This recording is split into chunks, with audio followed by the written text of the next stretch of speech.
नमस्कार, मैं सुजल दवे। मैं हमेशा से कहता आया हूं और कहूंगा कि इस देश को कोई नेता, मंत्री या मिनिस्टर नहीं पर सही मायने में अदालतें चलाती है। मेरी बात को सही साबित करने के लिए एक नमूना पेश करना चाहता हूं। टीकाकरण अभियान सारी जिम्मेदारी अब केंद्र सरकार की रहेगी। अब से केंद्र सरकार सारे टीके खरीद कर राज्यों को देगी और राज्य लोगों में टीका लगाएंगे। हालांकि निजी अस्पतालों को जो 25% टीके मिलने थे वे मिलेंगे, पर निजी अस्पताल भी टीका लगाने पर 150 से भी ज्यादा का मूल्य नहीं ले पाएगी। सोमवार शाम प्रधानमंत्री मोदी ने देश को संबोधित करते ये स्पष्ट किया था। दूसरी तरफ बीते दिनों में घटा घटनाक्रम स्पष्ट कर रहा है कि केंद्र सरकार को अदालत ने मजबूर किया तो सरकार को इस अभियान की जिम्मेदारी उठानी पड़ी।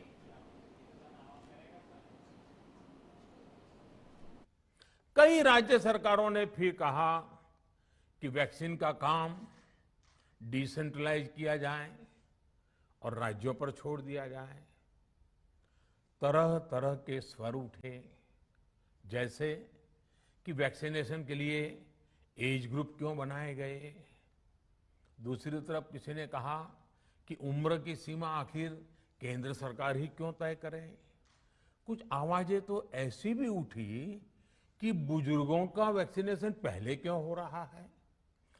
भांति भांति के दबाव भी बनाए गए। देश के मीडिया के एक वर्ग ने इसे कैंपेन के रूप में भी चलाया। साथियों, काफी चिंतन मनन के बाद इस बात पर सहमति बनी कि राज्य सरकारें अपनी तरफ से भी प्रयास करना चाहती हैं, तो भारत सरकार को क्यों इतराज हो और भारत सरकार इतराज क्यों करे। राज्यों की इस मांग को देखते हुए, उनके आग्रह को ध्यान में रखते हुए 16 जनवरी से जो व्यवस्था चली आ रही थी, उसमें प्रयोग के तौर पर एक बदलाव किया गया। हमने सोचा कि राज्य ये मांग कर रहे हैं, उनका उत्साह है, तो चलो भाई 25% का काम उन्हीं को सुपुर्द कर दिया जाए, उन्हीं को दे दिया जाए। स्वाभाविक है, 1 मई से राज्यों को 25% काम उनके हवाले कर दिया गया। उसे पूरा करने के लिए उन्होंने अपने अपने तरीके से प्रयास भी किए। इतने बड़े काम में किस तरह की कठिनाइयां आती हैं, ये भी उनके ध्यान में आने लगा। उनको पता चला पूरी दुनिया में वैक्सीन की क्या स्थिति है, इसकी सच्चाई से भी राज्य परिचित हुए। और हमने देखा, एक तरफ मई में सेकेंड वेव, दूसरी तरफ वैक्सीन के लिए लोगों का बढ़ता रुझान, और तीसरी तरफ राज्य सरकारों की कठिनाइयां। मई में 2 सप्ताह बीतते बीतते कुछ राज्य खुले मन से ये कहने लगे कि पहले वाली व्यवस्था ही अच्छी थी। धीरे धीरे इसमें कई राज्य सरकारें जुड़ती चली गई। वैक्सीन का काम राज्यों पर छोड़ा जाए। जो इसकी वकालत कर रहे थे, उनके विचार भी बदलने लगे। एक अच्छी बात रही कि समय रहते राज्य पुनर्विचार की मांग के साथ फिर आगे आए। राज्यों की इस मांग पर हमने भी सोचा कि देशवासियों को तकलीफ ना हो, सुचारू रूप से उनका वैक्सीनेशन हो। इसके लिए 1 मई के पहले वाली, यानी 1 मई के पहले 16 जनवरी से अप्रैल अंत तक जो व्यवस्था थी, पहले वाली पुरानी व्यवस्था को फिर से लागू किया जाए। साथियों, आज ये निर्णय लिया गया है कि राज्यों के पास वैक्सीनेशन से जुड़ा जो 25% काम था, उसकी जिम्मेदारी भी भारत सरकार उठाएगी। ये व्यवस्था आने वाले 2 सप्ताह में लागू की जाएगी। इन 2 सप्ताह में केंद्र और राज्य सरकारें मिलकर नई गाइडलाइंस के अनुसार आवश्यक तैयारी कर लेंगी। संयोग है कि 2 सप्ताह बाद 21 जून को ही अंतर्राष्ट्रीय योग दिवस भी है। 21 जून सोमवार से देश के हर राज्य में 18 वर्ष से ऊपर की उम्र के सभी नागरिकों के लिए भारत सरकार राज्यों को मुफ्त वैक्सीन मुहैया कराएगी। वैक्सीन निर्माताओं से कुल वैक्सीन उत्पादन का 75% हिस्सा भारत सरकार खुद ही खरीदकर राज्य सरकारों को मुफ्त देगी। यानी देश की किसी भी राज्य सरकार को वैक्सीन पर कुछ भी खर्च नहीं करना होगा। अब तक देश के करोड़ों लोगों को मुफ्त वैक्सीन मिली है। अब 18 वर्ष की आयु के लोग भी इसमें जुड़ जाएंगे। सभी देशवासियों के लिए भारत सरकार ही मुफ्त वैक्सीन उपलब्ध करवाएगी। गरीब हो, निम्न मध्यम वर्ग हो, मध्यम वर्ग हो या फिर उच्च वर्ग, भारत सरकार के अभियान में मुफ्त वैक्सीन ही लगाई जाएगी। हां, जो व्यक्ति मुफ्त में वैक्सीन नहीं लगवाना चाहते, प्राइवेट अस्पताल में वैक्सीन लगवाना चाहते हैं, उनका भी ध्यान रखा गया है। देश में बन रही वैक्सीन में से 25% प्राइवेट सेक्टर के अस्पताल सीधे ले पाए, ये व्यवस्था जारी रहेगी। प्राइवेट अस्पताल वैक्सीन की निर्धारित कीमत के उपरांत एक डोज पर अधिकतम 150 रुपये ही सर्विस चार्ज ले सकेंगे। इसकी निगरानी करने का काम राज्य सरकारों के पास ही रहेगा।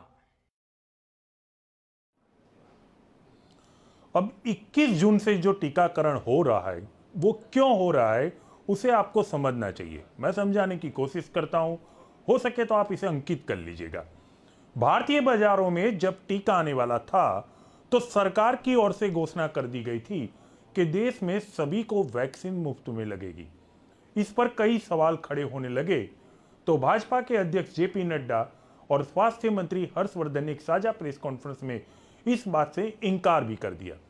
बाद में केंद्र ने नीति बनाई जिसमें वैक्सीन कंपनियों से केंद्र 50% टीके खरीदने वाली थी, जबकि राज्यों को 25% और निजी अस्पतालों को 25% टीके खरीदने की अनुमति थी।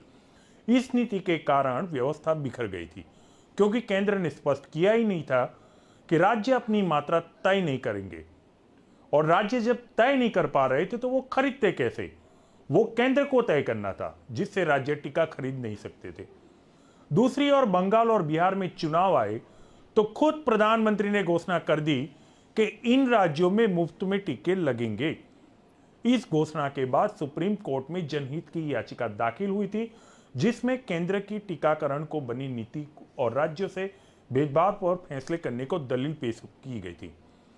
इस याचिका की सुनवाई करते सुप्रीम कोर्ट ने केंद्र सरकार से पूछा था कि आप टीकाकरण को लेकर अपनी नीति यहां पर स्पष्ट करें, जिसके अलफनामे में दाखिल करते हुए केंद्र ने कहा था कि 50% केंद्र, 25% राज्य और 25% निजी अस्पताल टीका खरीद रहे हैं। सामने सुप्रीम कोर्ट ने पूछा था कि टीका जिस दाम में आप खरीद रहे हो वही टीका ज्यादा कीमत चुकाकर क्यों राज्य खरीद रहे हैं? केंद्र इस पर जवाब नहीं दे पाया था। इस घटना के बाद राज्यों को दिक्कतें आने लगी थी। वैक्सीन की कोई भी कंपनी राज्यों से सीधे डील करना नहीं चाहती थी, वे केंद्र की गारंटी चाहती थी, जिससे राज्यों ने केंद्र पर दबाव बनाया कि आप टीका खरीद कर क्यों नहीं दे रहे। केंद्र ने अपने बजट में जो 35,000 करोड़ टीकाकरण के लिए रिजर्व किए हैं वो पैसे आखिर गए कहां? जब भारतीय कंपनियों से टीके मिलने की उम्मीद कम होने लगी तो अशोक गहलोत, अरविंद केजरीवाल, नवीन पटनायक और हेमंत सोरेन जैसे विपक्ष के मुख्यमंत्रियों ने केंद्र के सामने आवाज उठाने की शुरुआत की। केरल ने तो प्रस्ताव पास कर दिया कि केंद्र ही टीके खरीद कर हमें दे। 18 अप्रैल को पूर्व प्रधानमंत्री मनमोहन सिंह ने केंद्र सरकार को एक चिट्ठी लिखकर बताया कि केंद्र कहां से टीका लाएगा ये स्पष्ट करना चाहिए। साथ में केंद्र ये भी बताए कि राज्यों को किस तरह से टीका देना चाहेगा। टीका कौन सी आयु के व्यक्ति को कब लगना है यह तय करने के लिए राज्यों को स्वतंत्र कर दिया जाए। इस चिट्ठी के बाद 5 जून को राहुल गांधी ने केंद्र से कहा कि केंद्र ही सारे टीके खरीदे और राज्य में बांटे, जिससे टीका अभियान सफल हो सकेगा। केंद्र ने विपक्ष की बात मानी है, पर सारा दोष राज्यों पर डाल दिया है, जो आप प्रधानमंत्री के संबोधन में सुन चुके हैं। अब समझिए प्रधानमंत्री क्यों देश को संबोधित कर रहे थे। टीकाकरण को लेकर सुप्रीम कोर्ट में दाखिल जनहित की याचिका के आधार पर सुप्रीम कोर्ट ने केंद्र सरकार से 4 सवाल पूछे। अदालत ने पूछा है कि वैक्सीन कंपनियों ने केंद्र और राज्यों के लिए वैक्सीन की कीमत अलग अलग क्यों तय की है। केंद्र ही टीका खरीदकर क्यों राज्यों को नहीं दे रहा। बजट में टीकाकरण के लिए जो 35,000 करोड़ रखे गए थे उनमें से केंद्र क्यों टीके नहीं खरीद रहा। 18 से 44 की आयु के लोगों को क्यों मुफ्त टीका अभियान में शामिल नहीं किया जा रहा। सुप्रीम कोर्ट के ये 4 सवाल है, जिसका जवाब केंद्र सरकार को 30 जून के दिन अदालत में देना है। प्रधानमंत्री ने देश को संबोधित करके आखिरकार इन 4 सवालों को 30 जून से पहले ही समाप्त कर दिया है। आम आदमी पार्टी और कांग्रेस ने कहा है कि अदालत के कड़े सवाल करके सरकार की नींद हराम कर दी है, जिसके चलते टीका अभियान शुरू करने के लिए सरकार मजबूर हुई है। कल जो केंद्र सरकार ने टीकाकरण नीति के ऊपर फैसला लिया कि देश भर में जितने भी टीके दिए जाएंगे सरकारों द्वारा वो खुद खरीदेगी और मुफ्त में बांटेगी, उस निर्णय का हम आम आदमी पार्टी स्वागत करते हैं। और इसमें सबसे ज्यादा शुक्रिया हम सुप्रीम कोर्ट का करते हैं, क्योंकि उनकी दखल अंदाजी के कारण ही आज ये संभव हो पाया है कि जो महीनों से देश भर के लोग और देश भर की पार्टियां, ऑपोजिशन पार्टीज और खास करके आम आदमी पार्टी जो शुरुआत से कह रही थी कि जैसे दुनिया भर में देखा गया है कि कोरोना की वैक्सीन में जो पॉलिसी बनती है उसमें सबसे मुख्य रूप में जिसकी जिम्मेदारी होती है वो नेशनल गवर्नमेंट की होती है।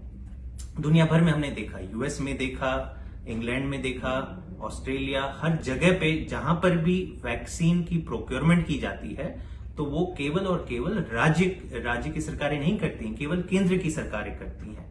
लेकिन महीनों भर जितनी भी हमने गुहार लगाई, आम आदमी पार्टी ने गुहार लगाई, कई लोगों ने और एक्सपर्ट्स ने कहा कि केंद्र सरकार अपनी जिम्मेदारी निभाए, फिर भी महीनों तक केंद्र सरकार ने कुछ नहीं किया।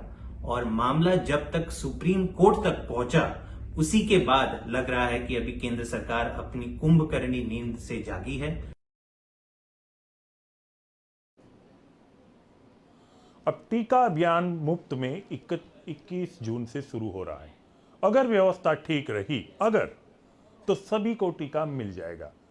तो आप सभी टीका लीजिए और याद रखिए, आईटी सेल या आप भले ही ये समझे कि सरकार टीका मुफ्त में दे रही है, पर हकीकत यह है कि अदालत के कड़े तेवर के कारण सरकार मजबूर हुई है और टीका अभियान की सारी जिम्मेदारी उठा रही है। इसलिए फिर से एक बार कह रहा हूं, इस देश को कोई नेता, मंत्री या मिनिस्टर नहीं, पर सही मायने में अदालत ही चला रही है। देश को नेता चला रहे, ये भ्रम जितना जल्दी आप दर्शक दूर करेंगे उतना ही ये आपके लिए और देश के लिए अच्छा होगा। आज बात करेंगे कोविड में शिकार हुए पत्रकारों की, लेकिन एक छोटे से ब्रेक के बाद।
और वैक्सीन लगाने में मुझे किसी तरह की कोई दिक्कत नहीं हुई है। गवर्नमेंट ने काफ़ी अच्छी व्यवस्था की हुई है यहाँ पर, और मैं सबसे यही कहूँगा कि सभी को वैक्सीन लगवानी चाहिए और उसमें कोई भी ऐसा दर्द या कोई ऐसी चिंता वाली विषय की बात नहीं है। मैंने टीका लगवाया है जीत का, आप भी लगवाइए। टीका ही दिलाएगा जीत, टीका जीत। आज मैंने कोरोना से जीतने के लिए टीका लगवाया, आप लोग भी लगवाएं, सुरक्षित रहें। मैंने लगाया है टीका जीत का, आप भी लगवाइए। चलो टीका लगवाएं, कोरोना को हराएं। निशुल्क टीकाकरण अभियान में 18 वर्ष से अधिक उम्र वालों के लिए टीका लगवाकर सुरक्षा कवच बनाएं। cowin.gov.in पर रजिस्ट्रेशन करवाएं। सूचना एवं जनसंपर्क विभाग उत्तर प्रदेश द्वारा जनहित में जारी।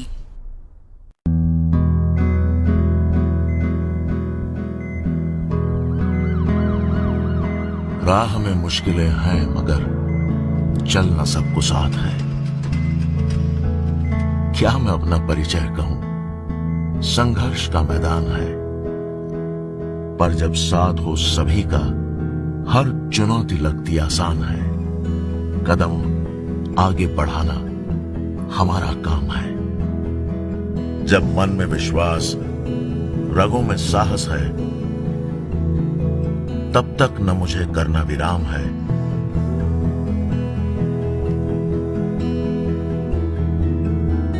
कदम आगे बढ़ाना हमारा काम है।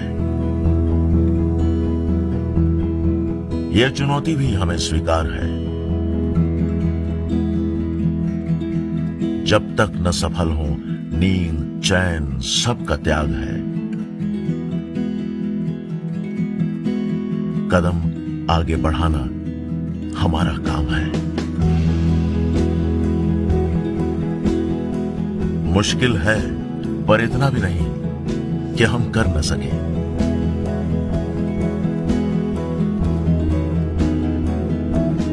दूर है मंजिल लेकिन इतनी भी नहीं कि हम पा न सके।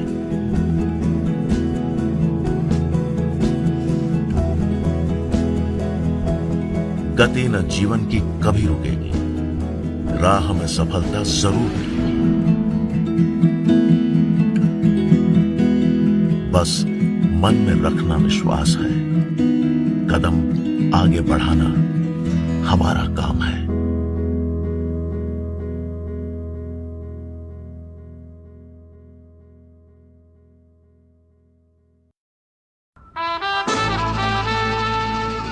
के रेडियो माहिती, मनोरंजन और मस्ती का ट्रायो।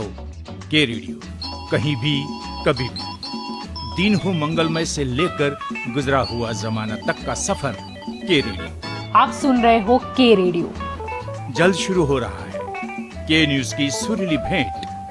के रेडियो आप सुन रहे हो के रेडियो, कहीं भी कभी भी। आप हमें डाउनलोड कर सकते हैं। लाइक कीजिए, कमेंट कीजिए, सब्सक्राइब कीजिए और सुनिए के रेडियो कहीं भी कभी भी। मैं हूँ आपकी आरजे जल्पा।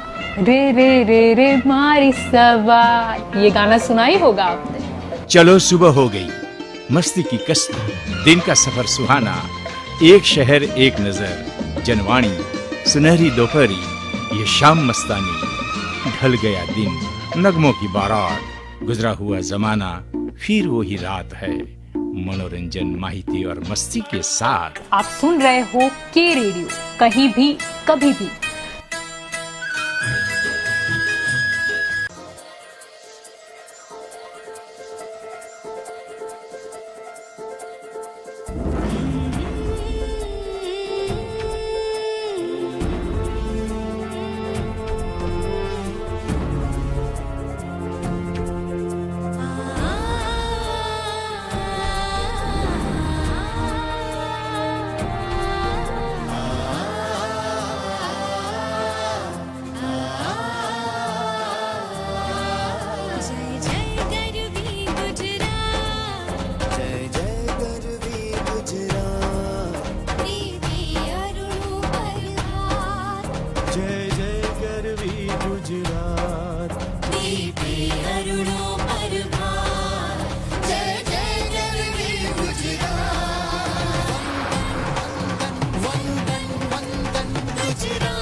जय गरवी गुजरात दीपे अरुणों पर भात जय जय गरवी गुजरात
आशीष जय कल संपे सोगे सौजात जय जय गरवी गुजरात जय जय गरवी गुजरात जय जय गरवी गुजरात दीपे अरुणों पर भात जय जय गरवी गुजरात ते अणहिल वाडना रंग ते सीतराज जे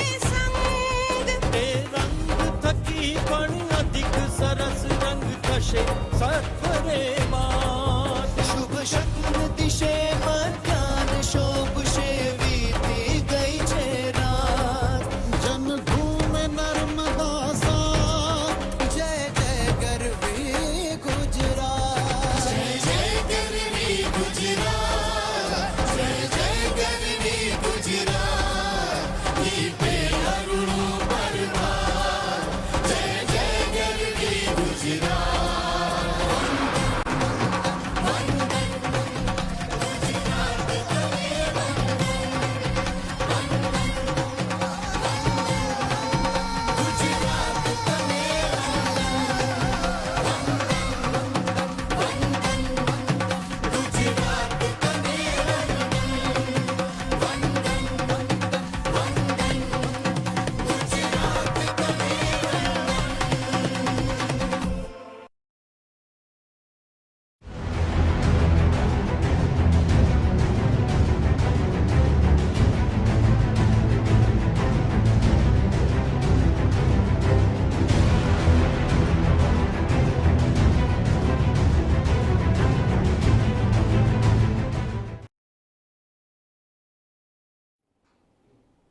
वेलकम बैक। अब बात करते हैं पत्रकारों की। पत्रकार एक ऐसा किरदार है जिसकी भूमिका वैसे तो कभी खत्म नहीं होती, पर कभी कभी भूमिका खत्म हुई मानकर लोग उससे दरकिनार हो जाते। इसमें क्या सरकार, क्या जनता। 2014 के बाद से कोई पत्रकार तो वैसे बचा नहीं, और जो बचे उनके भविष्य पर भी सवाल खड़े हैं। अब सवाल जब पत्रकारों के भविष्य का आ रहा है तो बात जिंदा है उन पत्रकारों की होती है, पर जो इस दुनिया में नहीं रहे उन पत्रकारों के परिजनों का क्या, इस पर कोई चर्चा नहीं करता। अखिल भारतीय पत्रकार सुरक्षा समिति ने खोज निकाला है कि कोरोना काल में गुजरात के 52 पत्रकारों ने अपनी जान गंवाई है। समिति का कहना है कि इन सभी पत्रकारों के बारे में सरकारें सोचे। कोरोना काल में अपनी ड्यूटी निभाते पुलिसकर्मी की मौत पर सरकार 25 लाख मुआवजा दे रही है, क्योंकि सरकार इन्हें कोरोना वॉरियर मानती है। पत्रकारों को यह सम्मान नहीं दिया जाता, जबकि तालाबंदी में पत्रकारों को विशेष छूट के तहत कहीं पर आवाजाही की अनुमति होती है, जिससे आप तक खबरें पहुंच सके। समिति का कहना है कि अगर पत्रकारों को कोरोना वॉरियर सरकार नहीं मानती तो क्यों छूट दे रही थी। सरकार को मृत पत्रकारों के परिवार के बारे में भी सोचना चाहिए। समिति ने इस मुद्दे को ईमेल के जरिए मुख्यमंत्री के सामने रखा है और आने वाले दिनों में इस पर और कदम उठाने का फैसला तक लिया है। आज मैं इसी विषय पर बात करना चाहता हूं। उस पूरी मुहिम को गुजरात के वरिष्ठ पत्रकार दिलीप पटेल और ZJ कालावाड़िया चला रहे। आज मैं इन दोनों से बात करना चाहता हूं। कालावाड़िया साहब तो जुड़ चुके हैं। दिलीप पटेल का अगर नेट ठीक रहा, मोबाइल ठीक काम करेगा तो उनके भी 2 शब्द आपके कानों तक पड़ जाएंगे। कालावाड़िया साहब, आपका स्वागत है।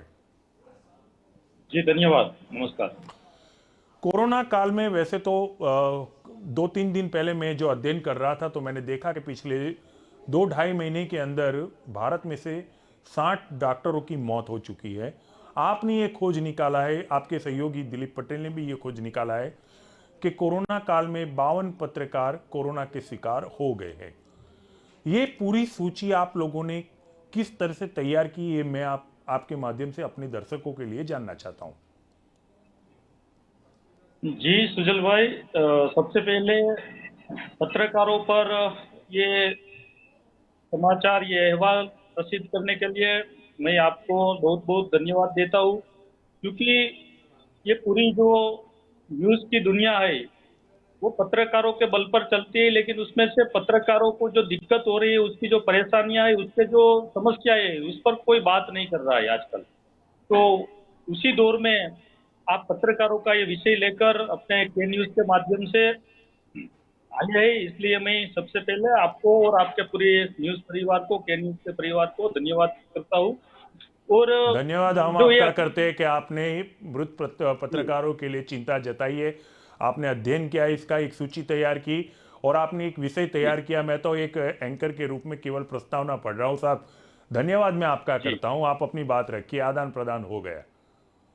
जी, अखिल भारतीय पत्रकार सुरक्षा समिति के माध्यम से हम 2016 से पत्रकारों के विभिन्न प्रश्नों पर काम कर रहे हैं।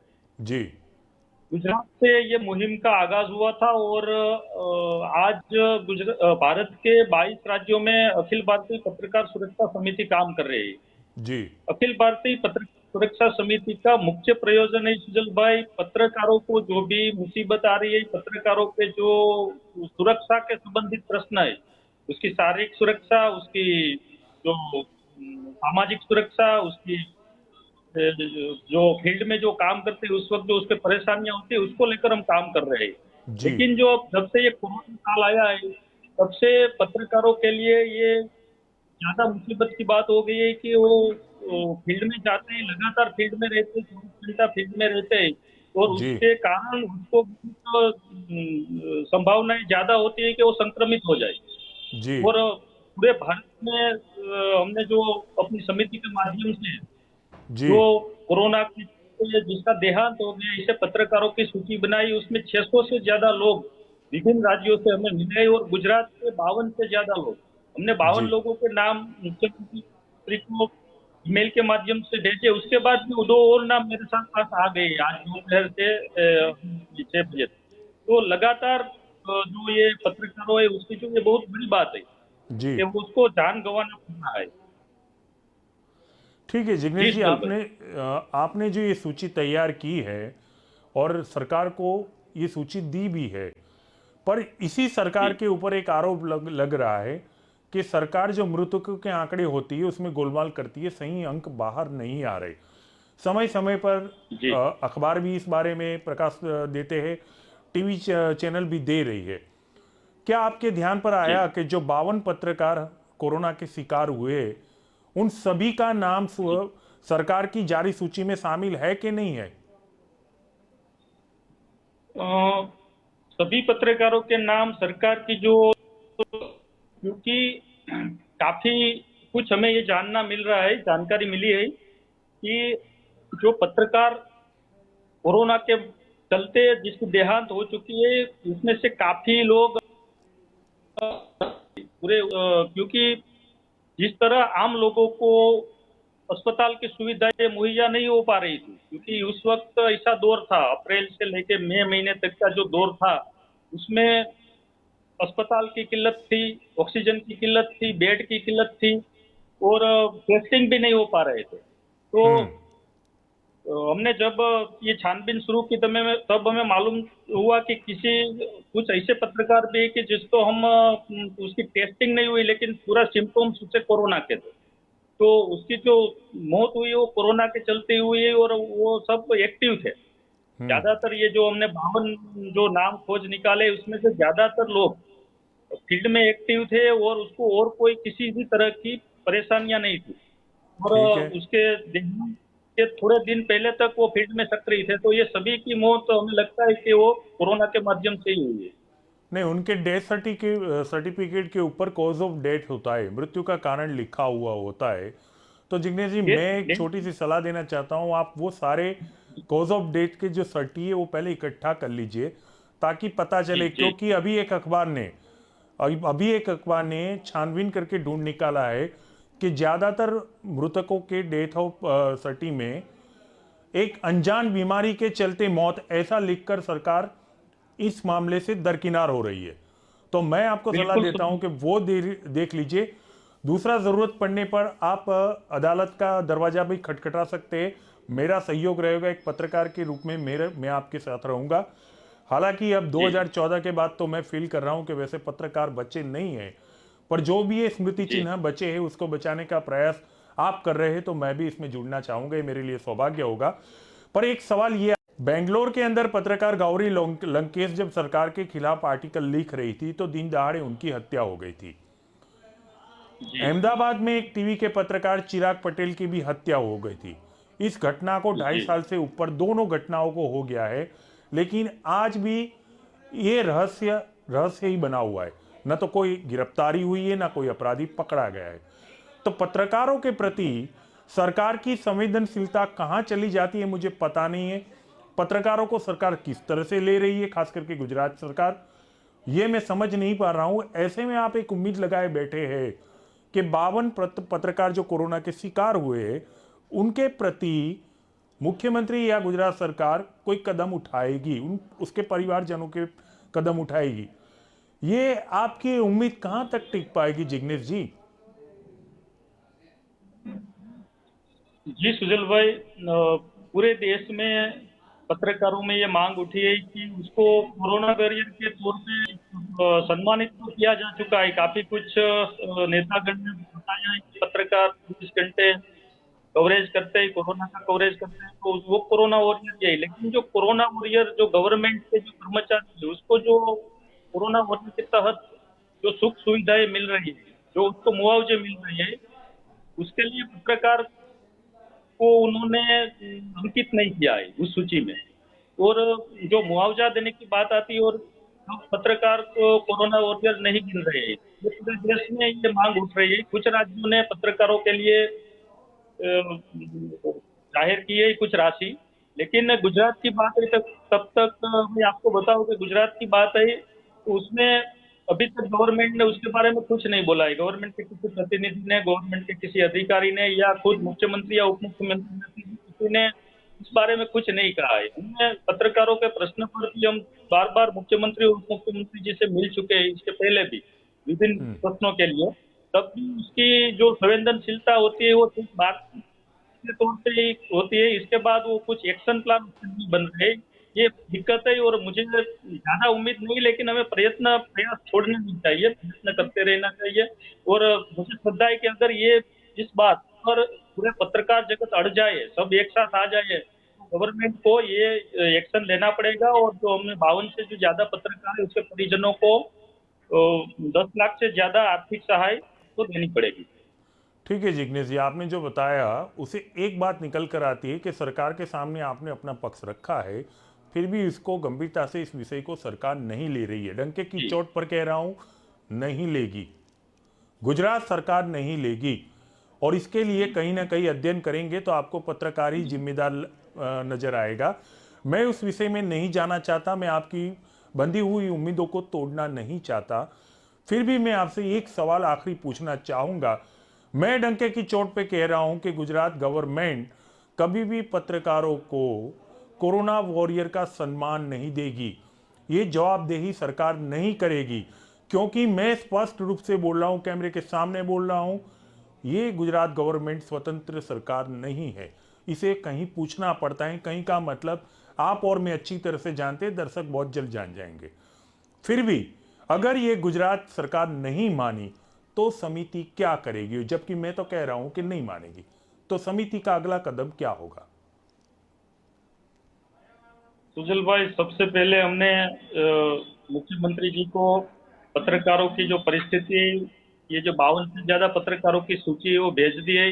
उसमें हमारी डिमांड, हमारी जो मांगे थी वो भी हमने रख दी है। तो अब हम थोड़ा समय उसको देना चाहते हैं, एक आध हफ्ता 10-15 दिन का ज्यादा से ज्यादा समय हम सरकार को बातचीत और विचार के लिए देना चाहते हैं। अगर 10-15 दिन में, आने वाले 10-15 दिन में कोई ठोस बाबत कोई ठोस जानकारी गवर्नमेंट से हमें नहीं मिल पा रही है, अगर नहीं मिलेगी तो इसके बारे में कोई एक्शन प्लान हमें नहीं दिखेगा, तो हम समिति की बैठक बुलाकर हमारे अगले जो आंदोलनात्मक कार्यक्रम है उसकी घोषणा करेंगे।